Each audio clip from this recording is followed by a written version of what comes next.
मंडळी बघा, दादांचं विमान ज्यावेळेस मुंबईतून निघतं, व्हिडिओच्या माध्यमातून समजतं की ते हिरव्या कलरचं, म्हणजे त्याच्या विमानावरती हिरव्या कलरचे शेड होते.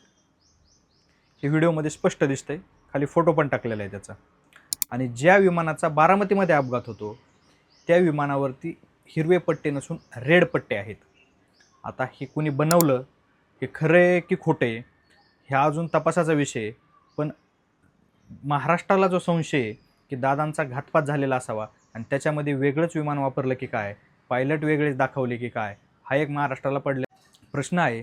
त्याच्यामुळं दादांचं विमान मुंबईतून वेगळं निघतं आणि ॲक्सिडेंट बारामतीत ज्या ठिकाणी होतो त्या ॲक्सिडेंटचं विमान वेगळंच आहे.